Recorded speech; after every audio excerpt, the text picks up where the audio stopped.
Tout le monde veut devenir un héros de la vente, mais personne ne veut s'entraîner comme un champion. Si tu écoutes ce podcast, tu fais déjà partie des 10% des meilleurs vendeurs. Mais j'ai encore quelques secrets qui pourraient te permettre d'aller au-delà de tes espérances.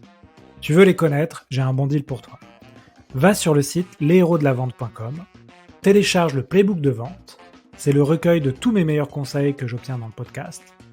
Fonce les découvrir et tu auras les fondamentaux pour progresser à vitesse grand V et rejoindre le cercle très fermé des héros de la vente. J'ai rajouté un conseil à la fin du playbook, en bonus, qui est pour moi le secret ultime que tous les vendeurs voudraient connaître. Ce podcast vous est proposé par Celle-ci. Celle-ci, c'est la solution française pour piloter votre croissance clé en main. Avec Celle-ci, vos commerciaux ont un outil CRM puissant pour les aider à booster leur performance et collaborer facilement. Vous pourrez aussi utiliser Celle-ci avec vos Customer Success pour fidéliser vos clients en toute sérénité, avec votre marketing pour créer des campagnes ciblées, et aussi avec votre finance pour facturer vos clients en un clic et bénéficier d'une visibilité sur votre trésorerie. Celle-ci, c'est vraiment un outil évolutif qui accompagne les TPE et les PME dans leur croissance. Alors si vous êtes à la recherche d'un outil collaboratif complet, n'hésitez pas à demander une démo sur go.celci.com. Bonjour à tous, bienvenue sur un nouvel épisode Les Héros de la Vente. Aujourd'hui, j'ai le plaisir d'accueillir Benjamin Cos. Benjamin, salut. Bonjour Alexandre, bonjour à tous. Écoute Benjamin, je suis très content que tu viennes dans le podcast. On va parler d'un sujet qui, à mon avis, va intéresser beaucoup d'auditeurs. Mais avant ça, est-ce que tu peux te présenter et nous expliquer pourquoi c'est intéressant de te connaître ? Oui, Benjamin Cos, j'ai repris l'affaire Pas de Consulting depuis quelques années maintenant. C'est intéressant de me connaître puisqu'on est Pas de Consulting, puisqu'on est des spécialistes des ventes indirectes. Donc, une vente indirecte, c'est quand on a un intermédiaire entre le vendeur et l'utilisateur, donc souvent un partenaire commercial. Et ce mode de vente représente dans l'IT plus de 60% du business. Et je pense qu'on a un ratio à peu près équivalent dans le monde de l'industrie, dans le monde de la santé, et bien plus élevé dans le B2C. Ok. Alors, j'ai fait un post LinkedIn justement pour introduire le sujet hier en expliquant que HubSpot, qui est une boîte assez connue dans le monde de la tech, réalise presque la moitié de son chiffre d'affaires grâce au partenariat. Mais c'est aussi une constante dans les invités des boîtes tech que j'invite dans le podcast, qui m'expliquent que souvent, les partenariats, c'est pas si facile que ça. Donc, ça m'intéressait de faire venir un expert du sujet et quelqu'un qui travaille tous les jours sur la question pour donner des tips aux auditeurs. Alors, peut-être que 40 minutes de podcast, ça suffira pas, mais de toute façon, les gens peuvent te contacter après. Donc, ma première question, c'est aujourd'hui, on va parler de la stratégie de partenariat et de vente indirecte. Première question, pourquoi tu voulais aujourd'hui aborder ce sujet ? Comme tu le disais, c'est un sujet qui est complexe. Le ratio du marché aujourd'hui, c'est qu'on estime à 60% le taux d'échec dans les partenariats. Okay. Donc, c'est effectivement une stratégie qui n'est pas forcément évidente à mettre en place. Et je souhaitais saisir l'opportunité pour justement essayer de donner quelques bonnes pratiques pour aider nos sociétés, nos éditeurs à améliorer leur performance sur ce sujet, sur ce canal de vente. Ok. Alors moi, dans ma tête, les partenariats, tu vas me dire si ça correspond à ça, mais c'est un peu la loi de Pareto, c'est-à-dire que 20% de tes partenaires vont t'apporter 80% du chiffre d'affaires de tes partenaires. Est-ce que c'est ça ou c'est pas vraiment ça ? Non, Qu'est-ce que tu peux me dire c'est là-dessus ? exactement ça. C'est le constat qu'on fait chez nos clients avant notre intervention. C'est qu'ils constatent qu'effectivement, ils ont 20% de partenaires actifs, donc des partenaires qui vont réellement pousser la solution sur leur propre base installée de clients. Et ils ont 80% de partenaires qui ont une approche très opportuniste, donc qui vont pas générer de nouveaux business. C'est exactement, on retrouve vraiment cette loi de Pareto, on la retrouve vraiment chez la quasi-totalité des éditeurs qui mettent en place une stratégie sans avoir une vraie méthodologie et sans forcément avoir les bons outils. Ok. Donc tu l'as dit, toi, tu es plutôt spécialisé éditeur de solutions logicielles, plutôt IT, c'est ça ? Ouais, 100% de nos clients sont des éditeurs de logiciels. Ok. Donc on est complètement dans l'IT. Maintenant, notre méthodologie, elle est applicable dès lors qu'on a un partenaire commercial peu importe le secteur d'activité dans lequel on se retrouve, puisqu'un partenaire qui vende, et je vais être un peu caricatural, mais qui vendent des produits de santé, qui vendent des boulons avec un acier particulier dans le monde de l'industrie, ou qui revendent un ERP, ses besoins restent les mêmes. Il a besoin de savoir à qui il doit vendre, à qui il doit proposer ce produit, comment est-ce qu'il doit le vendre, et qu'est-ce qu'il va gagner en revendant la chose, et quels sont éventuellement les services qu'il va pouvoir proposer autour. Donc, toute cette méthodologie, au final, elle est parfaitement applicable à tous les secteurs d'activité. Nous, on a pris la niche de l'IT puisqu'on a une certaine légitimité dans ce secteur-là. Ok, très bien. Bah, écoute, on a préparé pour les auditeurs l'épisode en 3 parties pour que ce soit digeste. Donc, on va commencer par la première partie. Tu voulais nous parler des prérequis avant de lancer une stratégie de partenariat. Est-ce que tu peux nous expliquer, on va dire, les bonnes pratiques, les fondamentaux à avoir quand on veut réaliser du chiffre d'affaires avec des partenaires?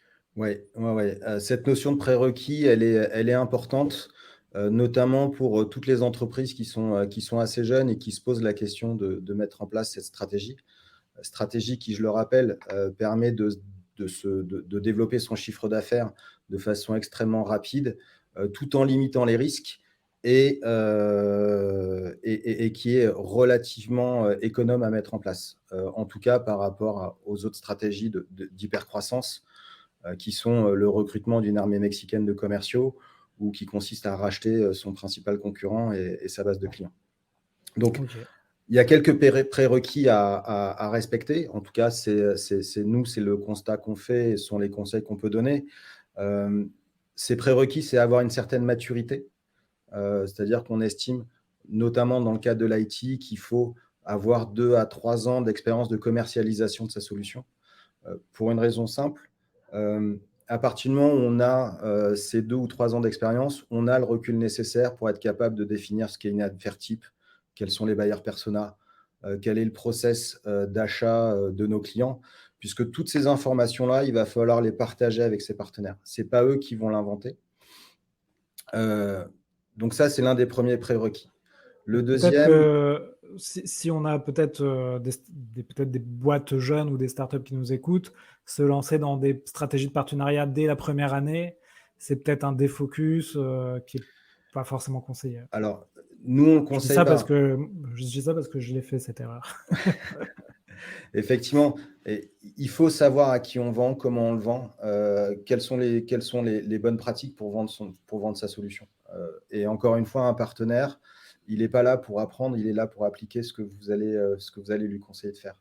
Ouais. Et s'il ne génère pas de deal rapidement, il va se désengager et vous allez tomber dans les 80% ou 60% d'échecs. Donc, il faut avoir ce retour d'expérience pour pouvoir le partager avec son partenaire. Ok. Le deuxième prérequis, c'est le soutien de la direction générale. Quand on met en place une stratégie de vente indirecte, il faut que la DG s'approprie cette stratégie, parce qu'elle va souvent avoir à faire des arbitrages entre les ventes directes, entre les ventes indirectes. Elle va devoir allouer des budgets pour financer le développement de la R&D, des ventes directes, des ventes indirectes. Et si on n'a pas le soutien de la DG, ces arbitrages n'iront jamais vers les partenaires, puisque sur du très court terme, le volume de marge est un peu moins important que vers les ventes directes. Donc, il faut avoir le soutien de la DG. C'est le second prérequis. Il y en a d'autres. Il faut trouver la bonne cohérence entre son offre, les marchés qu'on veut adresser, les partenaires avec lesquels on va travailler et les clients qu'on va souhaiter adresser.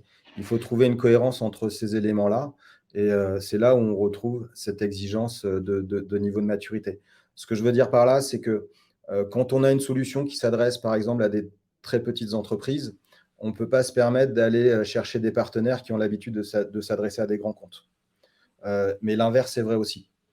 Donc, il faut retrouver cette cohérence qui est absolument nécessaire. J'ai eu le cas de personnes qui m'ont sollicité, qui avaient des solutions relativement peu coûteuses, on parle de quelques milliers d'euros à l'année, qui cherchaient à adresser les grands comptes. Donc, ils voulaient s'appuyer sur les grands intégrateurs qu'on connaît tous. Sauf que leur solution, en fait, leur permettait pas d'être dans les radars de ces intégrateurs. Donc, ces intégrateurs n'auraient pas travaillé la solution, ne l'auraient pas poussée vers leurs clients, puisqu'elle était complètement indolore, elle n'aurait aucun impact sur leur chiffre d'affaires global. Donc, on aurait été dans un cas d'échec. Donc, cette notion de cohérence, elle est importante. Et puis, il faut être organisé, il faut être rigoureux, il faut être patient, puisqu'on met un intermédiaire entre le client et soi.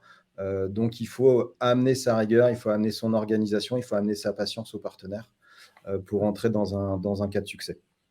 Ouais. J'avais invité Maria Vantienem de 360 Learning qui me disait finalement, elle était désormais responsable du pôle partenariat et il comprenait qu'il fallait passer plus de temps dans l'onboarding des partenaires que dans l'onboarding de certains collaborateurs parce qu'en fait, ça ne va pas être des salariés qui vont être en poste que vous allez avoir tous les jours.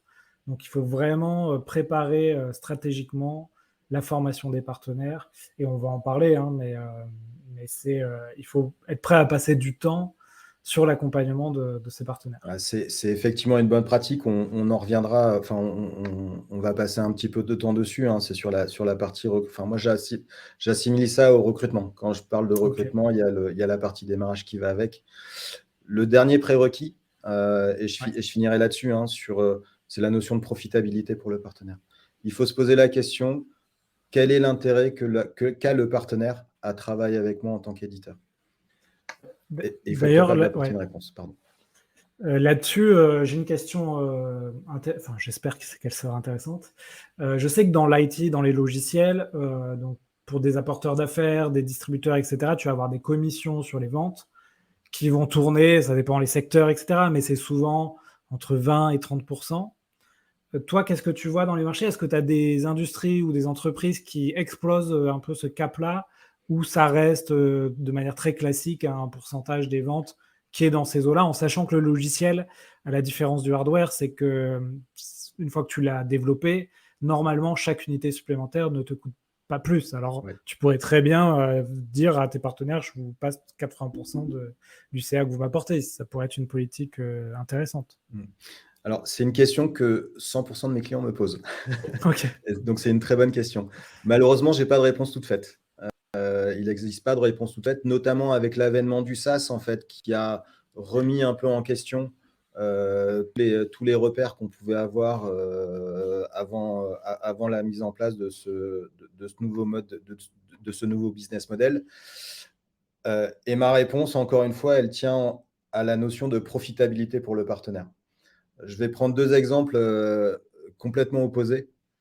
Premier exemple, vous avez une solution sur laquelle le partenaire ne va pas pouvoir dégager de service. Il ne va pas pouvoir vendre ses propres prestations. Il ne va vendre au final que la solution. Il va falloir que votre commission soit élevée, puisque c'est grâce à cette commission qu'il va financer ses commerciaux, sa structure et ainsi de suite. Donc, aller vers des taux de commission de 40-50%, ce n'est pas forcément illogique. À l'inverse, et c'est notamment dans ce qu'on retrouve dans les stratégies d'alliance avec les grands intégrateurs, si vous avez une solution qui va permettre aux partenaires de dégager 50, 80, 100, 200 ou 300 jours, les gros ERP dans les grands comptes, on peut arriver à des 300, 400 jours de service. Le partenaire pourrait se contenter d'avoir une commission à zéro, puisque au final, la commission que vous allez lui reverser, ça va être le trait de plume par rapport au chiffre d'affaires qu'il va dégager vis-à-vis de ses services. Donc, se poser la question de ce niveau de commission, c'est une bonne pratique, mais la réponse passe par comment le partenaire va gagner de l'argent, quels sont les volumes de services qu'il va pouvoir dégager autour de ma solution. Et donc, pour répondre à la question, quand même, j'y viens, c'est entre 0 et 50%. Donc, ça ne veut rien dire. Ouais. Tout passe par le calcul de la profitabilité du partenaire. Ouais, je comprends très bien. C'est vrai qu'il y a la notion de service, effectivement, qu'on peut vendre autour d'une solution. Et c'est vrai que moi, jusqu'à présent, quand j'avais distribué des solutions logicielles, je la vendais, mais je ne vendais pas de service autour. Donc, je comprends très bien l'intérêt de vendre du service autour. Ok, bah écoute, merci pour cette réponse. Du coup, tu as parlé de recrutement. Oui. Qu'est-ce que tu entends par recrutement des partenaires ? Alors, le recrutement des partenaires, ça doit procéder d'un vrai process en interne. Et j'aime bien faire le parallèle entre le recrutement d'un partenaire par le channel manager et le recrutement d'une ressource en interne par la RH. Euh, le constat que je fais, moi, aujourd'hui, c'est que trop souvent, les éditeurs ont une approche très opportuniste. C'est-à-dire qu'il y a un partenaire qui vient sonner à leur porte en disant bah, j'ai un projet, j'aimerais bien être vendeur de votre solution. Et donc, l'éditeur saute sur l'opportunité et va recruter ce partenaire en lui faisant signer un contrat de partenariat. Et puis, on tombe dans les 80%, 60 à 80% de taux d'échec. C'est-à-dire que le partenaire a bien vendu sa solution, puis après, il ne se passe plus rien. Imagine-t-on une entreprise qui fasse de même pour le recrutement de ses forces internes. Elle a besoin de commerciaux, et puis il y a un commercial qui vient sonner à la porte. Bonjour, bonjour madame, bonjour monsieur, j'aimerais bien travailler chez vous. Pas de souci, on vous fait un contrat de travail tout de suite. Bien sûr que non, et pour d'excellentes raisons. Donc, en termes de process, il faut absolument, quand on se lance dans les ventes indirectes, de préparer son recrutement. C'est-à-dire qu'il faut définir le portrait robot de son partenaire. Quels sont les marchés sur lesquels il a une notoriété? Quels sont ces marchés sur lesquels il fait 80% de son chiffre d'affaires? Quelles sont ses compétences? Est-ce qu'on va être stratégique pour lui? Cette notion-là, elle est importante. Est-ce que notre solution va participer au développement de son partenaire? Et déjà, quand vous vous posez ces questions-là, on se dit effectivement, le recrutement, cette démarche, ça fait partie d'une démarche qui est structurée, en tout cas qui doit l'être. Et pas suffisamment de partenaires, d'éditeurs en tout cas, ont cette démarche. D'accord. Est-ce que tu es adepte d'aller chercher, enfin, en tout cas, ce que tu vois dans les clients que tu accompagnes, d'aller chercher un grand nombre de partenaires, un petit nombre de partenaires, en moyenne, ce que tu vois dans les boîtes IT, tu vois de tout ou c'est en général, enfin, qu'est-ce que tu peux nous donner de bonnes pratiques ou les erreurs à éviter là-dessus? Ouais, alors pour moi, la bonne pratique, c'est qu'il faut recruter peu. Ok, Il faut recruter peu. C'est pas forcément antinomique avec le fait d'être extrêmement ambitieux en termes de développement. Pourquoi est-ce qu'il faut recruter peu? Tout simplement parce que vos ressources ne sont pas limitées. Et donc, en recrutant peu, on va pouvoir focaliser ses ressources sur quelques partenaires et pas sur un nombre important. Donc, on va vraiment pouvoir les accompagner. En recrutant peu, on va, en plus de ça, éviter que les partenaires soient en concurrence les uns avec les autres, ce qui est plutôt une bonne pratique. Parce que pour les channel managers qui ont eu à gérer les cas de figure où on avait 2 ou 3 partenaires qui se bataillaient sur un même projet, c'est des solutions qu'il faut absolument éviter et qui sont pas agréables à gérer. Mais recruter peu, ça veut dire qu'il faut recruter bien si on veut tenir ses ambitions en termes de développement. Et recruter bien, c'est être sélectif, c'est-à-dire qu'il faut se préparer à dire à un partenaire qu'on ne travaillera pas avec lui. Ça veut dire qu'il va falloir aller chercher des partenaires qui vont considérer votre solution comme un élément contributeur à leur propre développement. Cette notion-là, elle est vraiment importante. Il va falloir aller trouver des partenaires qui vont être prêts à s'engager, à mettre les moyens pour développer le business avec votre solution.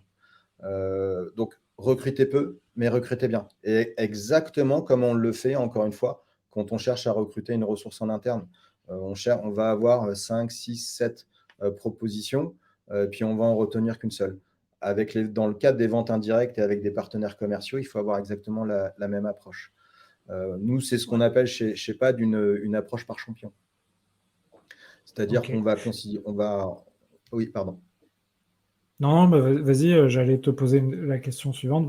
Tu peux Ouais, clôturer. Ouais. donc une approche par champion, ça veut dire que on va essayer de définir tous les secteurs qu'on souhaite adresser avec ses partenaires et on va positionner un partenaire sur chacun de ces secteurs-là en disant monsieur partenaire, vous allez être mon champion sur ce secteur-là. Ce secteur-là, ça va être votre terrain de chasse. Et donc, on va limiter en faisant ça le risque que 2 partenaires se fassent concurrence sur le même projet. Ça va permettre d'avoir un réseau au final assez homogène de partenaires qui vont s'aider les uns les autres puisqu'ils ne seront pas en concurrence ensemble. Ouais, donc une approche par verticale où tu peux dire tel secteur, c'est tel partenaire. Éventuellement des secteurs géographiques peut-être aussi? Ouais, ça peut être, alors on peut croiser les éléments, ça peut être des verticales, métiers, ça peut être effectivement des secteurs géographiques, ça peut être aussi par taille d'entreprise.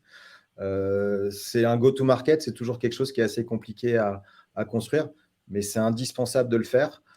Et en plus de ça, on va pouvoir le partager avec les ventes directes, de façon à ce que chacun ait son propre terrain de chasse, pour éviter encore une fois, cette notion de concurrence interne. Ouais. Qui dit recrutement dit, j'imagine, onboarding aussi. Là, tu peux, comme tu l'as dit, signer un contrat de partenariat et il va rien se passer parce que finalement, tu penses que tout va se faire tout seul et en fait, en général, ça retombe. Donc, qu'est-ce qu'on peut donner comme conseil pour bien onboarder ses partenaires? Bah, faire ce qu'on fait, de façon très naturelle et légitime avec, après avoir recruté une ressource en interne. C'est-à-dire qu'on va la former, pour qu'elle soit compétente sur les responsabilités qu'on va lui confier. On va l'accompagner, sur les premiers projets sur lesquels elle va travailler, de façon à s'assurer que, un, les enseignements, ont bien été retenus, que le discours passe bien. Heu et en plus de ça, dans le cadre de partenariats, nous, ce qu'on invite à faire, c'est vraiment à lister toutes les actions qu'il va falloir mettre en place post-signature du contrat de partenariat, pour s'assurer encore une fois que le partenaire, pour permettre au partenaire en tout cas de signer son premier projet le plus rapidement possible. Donc on va lui demander de communiquer, sur ce partenariat. On va lui demander, de cibler les 4, 5 ou 10 clients de sa base installée qui sont susceptibles d'être intéressés par la solution qui vient d'intégrer à son portfolio. On va lui demander de mettre en place des plans d'action, marketing, heu, en plus des plans d'action de formation de ses équipes. Et l'idée, en fait, c'est de le faire rentrer dans un tunnel qui va lui permettre de signer son premier projet le plus rapidement possible. Très bien. Donc, ça me permet de faire la transition justement sur l'animation du partenariat. Là aussi, c'est un grand classique, on signe des partenariats comme on signe des clients et en fait, on les laisse un peu se débrouiller et on sent que peu de choses se passent. Donc là, ma question, ça va être, comment tu animes tes partenariats? Quelles sont là aussi les bonnes pratiques? Alors, c'est une très bonne question, et moi, ce que j'invite, les channel managers à faire, c'est de se positionner au final vis-à-vis de leurs partenaires comme un bizdev et comme un directeur commercial. Comme un bizdev en leur donnant des leads. Un partenaire, c'est ce qu'il attend de l'éditeur, il ne faut pas se leurrer, et ça va fluidifier la relation. Il faut que l'éditeur, arrive à générer des leads, pour son partenaire. Moyennant quoi, il faut respecter la règle du 1 pour 1. C'est une autre bonne pratique, c'est-à-dire qu'on donne des leads aux partenaires qui génèrent des leads par eux-mêmes. Ça, c'est pour le côté, positionnement BizDev. Le deuxième, se positionner comme un directeur commercial, ça veut dire quoi? Bah, ça veut dire que tous les mois, on va faire une revue pipe avec chacun de ses partenaires. Heu, on va reprendre la liste de tous les projets sur lesquels ils travaillent, quelles sont les actions qui ont été menées sur chacun de ces projets et quelles sont les actions qui doivent être menées, sur les prochaines semaines, pour obtenir la signature du client. Donc ça, c'est tous Très les bien. mois.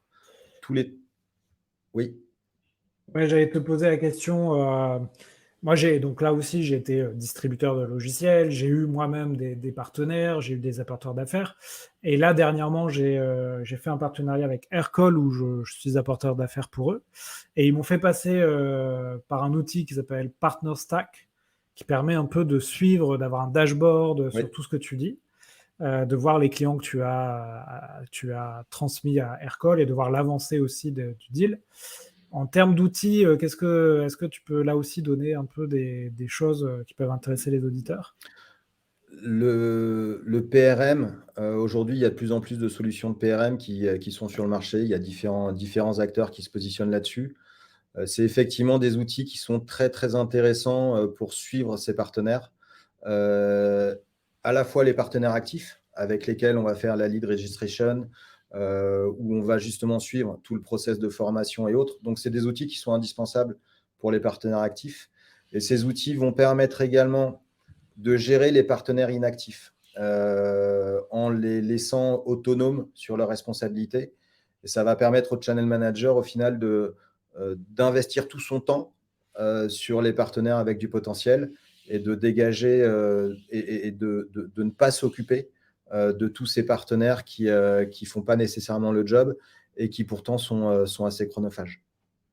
D'accord, ouais, donc quand on disait, par exemple, on a 80 de partenaires qui sont passifs, 20 qui sont très actifs, on peut quand même, fournir, via des outils PRM, aux partenaires passifs, des éléments et s'ils nous envoient des leads, très bien. Mais par contre, tout ce que tu as dit, c'est-à-dire le suivi mensuel du pipe et cetera, là, Oui, c'est vraiment le faire sur les partenaires clés oui. qui sont actifs, qui envoient des leads et qui arrivent à générer du CA. Ouais, ouais, ouais.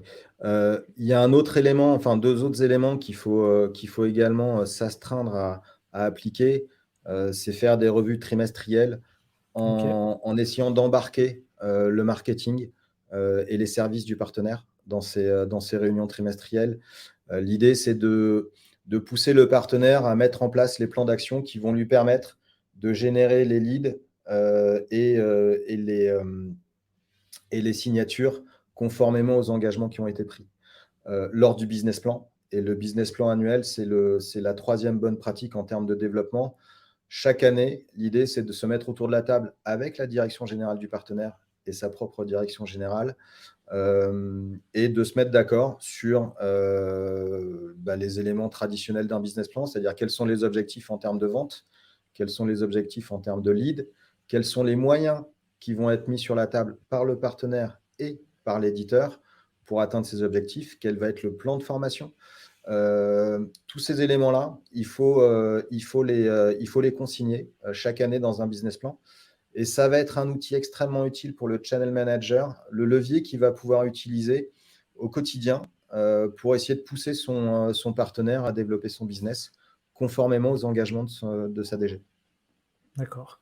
Est-ce que parfois tu as pas des objections, soit de tes clients, soit des partenaires de tes clients, qui vont te dire, «Ouh là là, faire un suivi mensuel, un suivi trimestriel, un biz plan annuel, c'est un peu lourd, on a d'autres activités, on n'a pas que votre, solution à distribuer».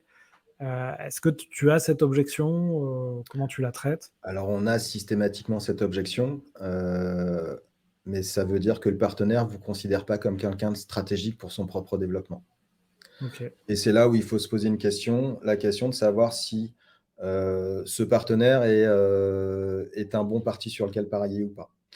Si un partenaire vous considère comme stratégique parce que vous allez lui permettre d'aller adresser un nouveau marché, parce que vous allez lui permettre de faire les 10-15% d'upsell sur sa base installée, il n'aura pas de difficulté à mettre les moyens pour pousser votre solution. S'il vous dit non, mais on ne va pas se voir tous les mois parce que j'ai d'autres chats à fouetter, ça veut dire que vous allez être dans le 20e, 30e fournisseur à son catalogue qui ne vous considère absolument pas comme quelqu'un de stratégique. Et donc, il va avoir une approche opportuniste vis-à-vis de vous. La question qu'il faut se poser à ce moment-là, c'est est-ce que l'exclusivité de fait que je lui ai proposée sur son marché, est-ce que c'est une erreur ou est-ce que je n'ai pas intérêt à aller chercher un autre partenaire qui va adresser le même marché et qui, lui, va me considérer comme stratégique pour son propre développement? Ouais, donc il y a une réflexion à avoir sur ce quand on donne une exclusivité sur un secteur, peut-être d'avoir une porte de sortie, Ouais. si par exemple, des objectifs sont paralysés, qu'on peut le garder comme partenaire, mais on puisse lui enlever l'exclusivité, c'est ça? Ouais, alors dans un contrat de partenariat, de toute façon, il faut toujours générer une porte de sortie. D'un point de vue juridique, c'est une bonne pratique. Après, dans la gestion du partenaire, il faut quand même lui donner les chances. Il faut comprendre pour quelles raisons il n'atteint pas les objectifs qu'on lui a donnés et essayer de le pousser, essayer de l'aider. Mais in fine, il faut peut-être lui proposer de dégrader, entre guillemets, euh, le partenariat, essayer de le faire basculer sur une notion d'apporteur d'affaires pour qu'il puisse continuer à générer du business au cas où.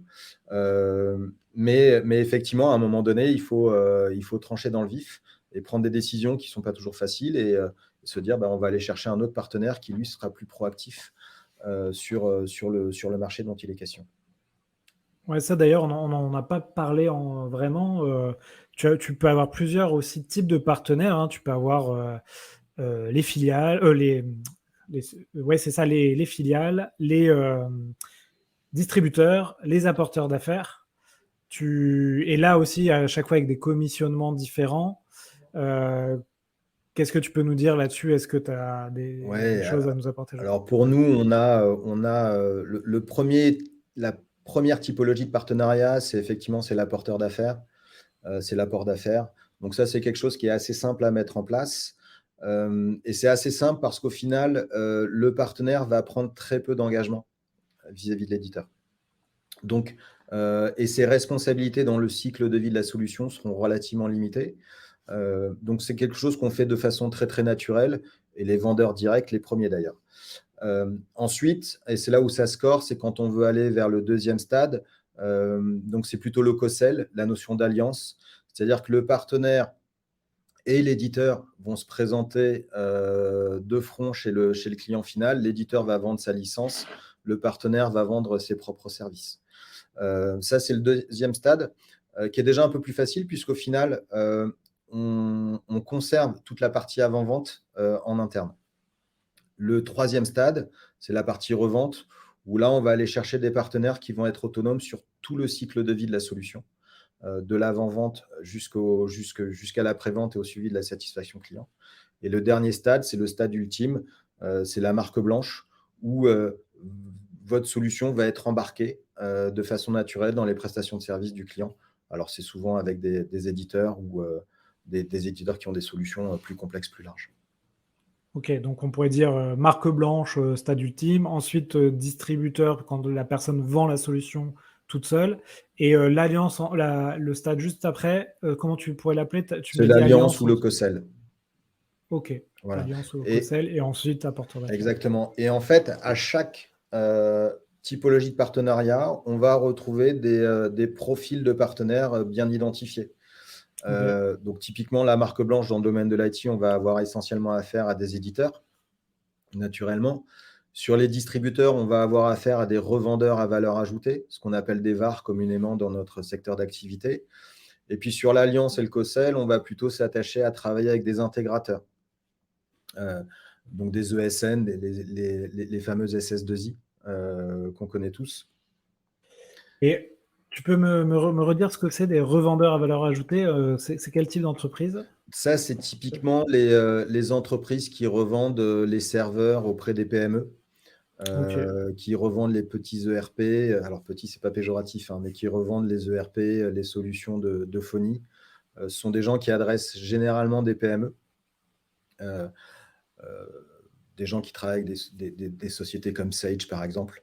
Là où les intégrateurs, parce que des ESN pour reprendre la dénomination officielle, on va parler plutôt de sociétés comme Capgemini, comme Accenture, par exemple. ok, très clair, très clair. Et c'est là où je reviens Et sur la notion de cohérence entre son offre, son marché, la typologie de partenaires et les typologies de partenariat. tout à fait. C'est vrai que moi, par exemple, quand j'ai lancé ma petite startup de logiciels, je connaissais pas, enfin, je connaissais les partenariats, mais je connaissais pas tous ces différents types de partenaires, et je tirais un peu à vue, comme tu dis. Je fonctionnais par opportunité, et je pouvais demander des partenariats avec des boîtes qui étaient parfois trop grosses, trop petites. Et bon, au final, j'ai quand même réussi à trouver des partenaires, mais c'était un peu dans le dur, tu vois. C'était un peu Ouais. en lançant un filet de pêche et en espérant que j'ai les bons poissons qui arrivent, quoi. Oui, mais c'est Donc, là où nous, on conseille vraiment d'avoir une démarche vraiment structurée.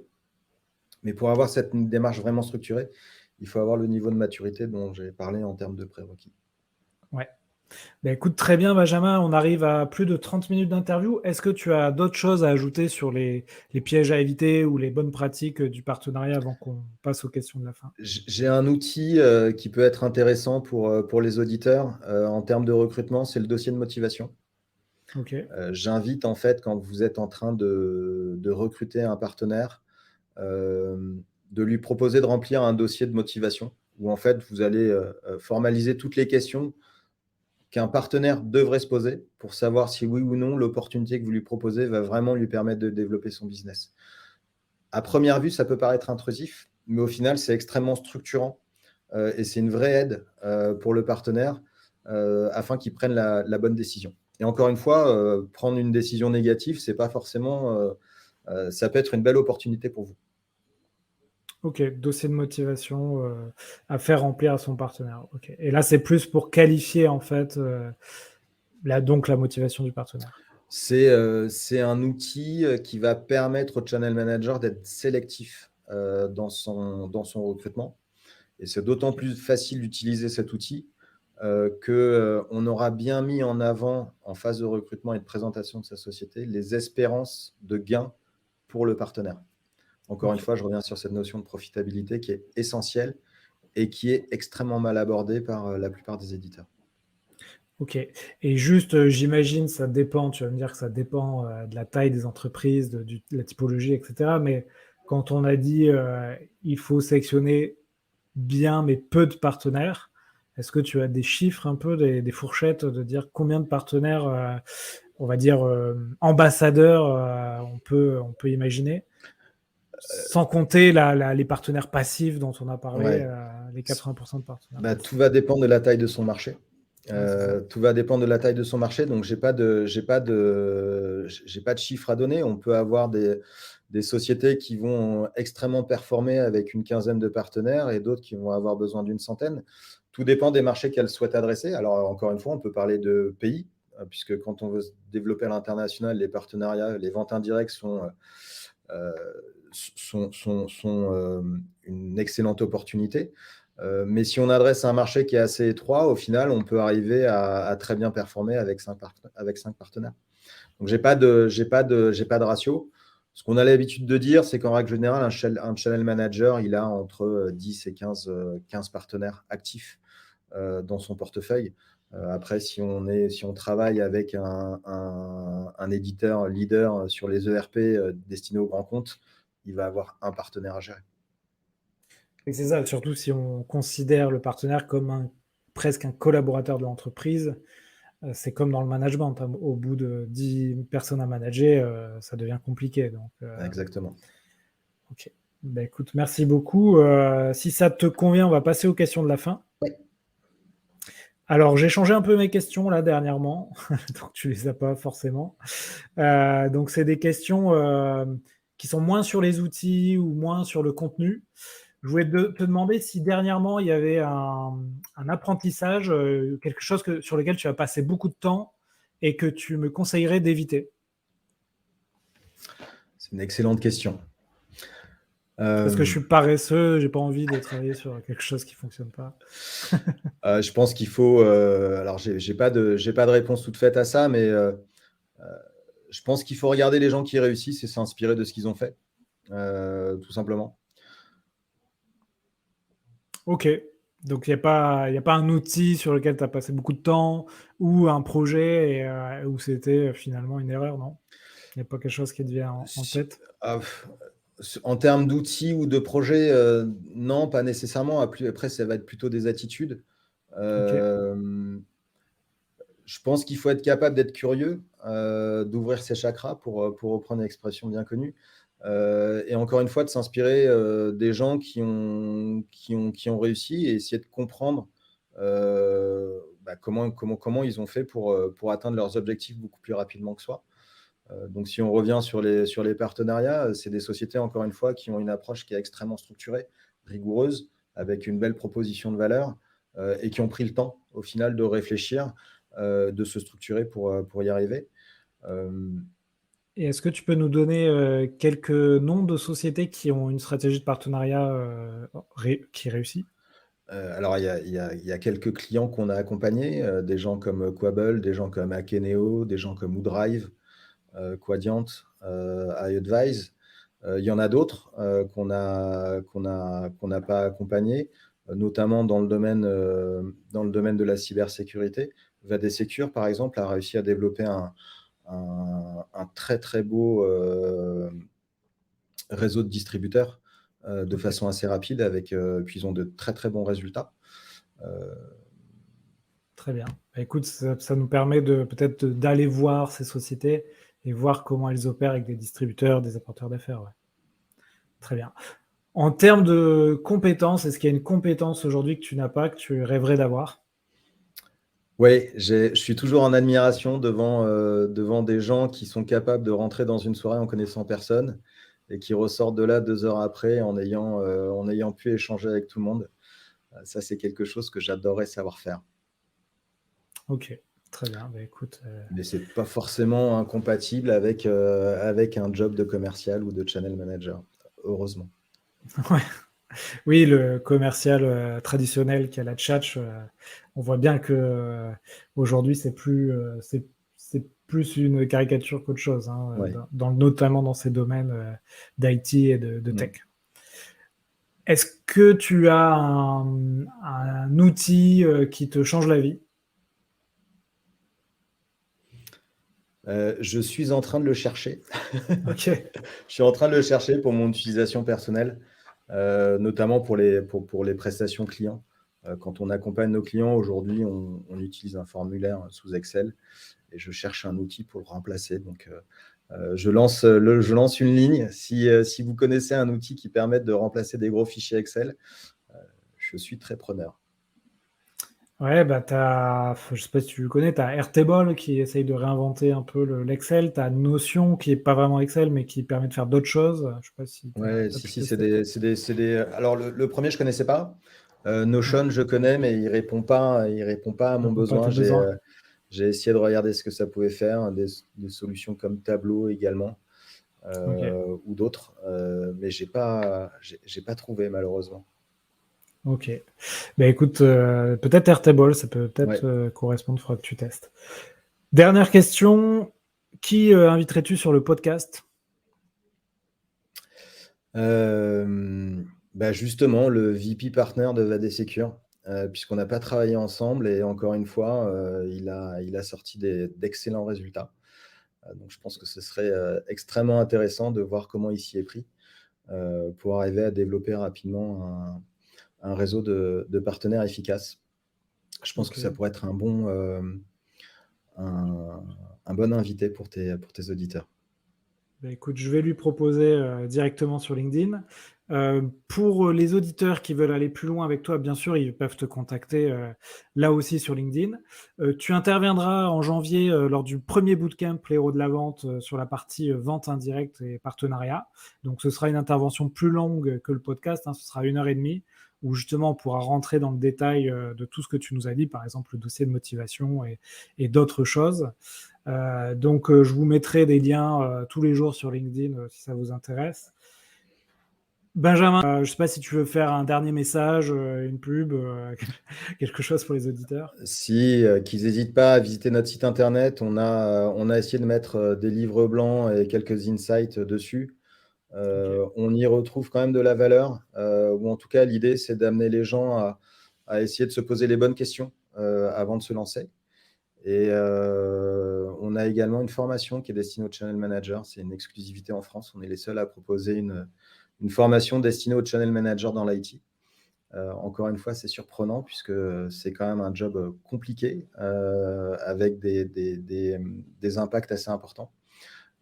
Donc n'hésitez pas à aller sur notre site internet.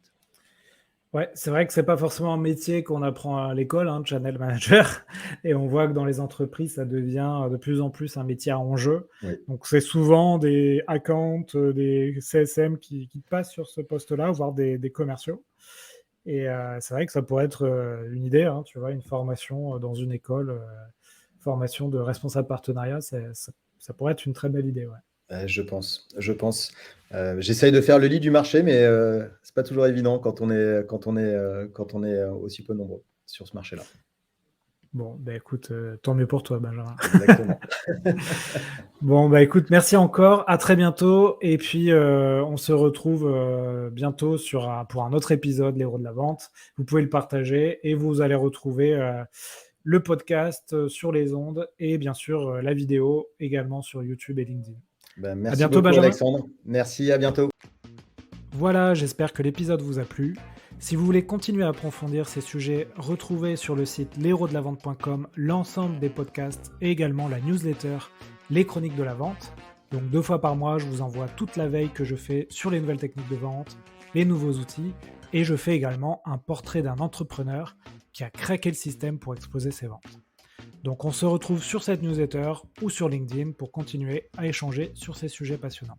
Et n'oubliez pas de noter 5 sur 5, le podcast ça m'aide énormément. Belle vente à tous!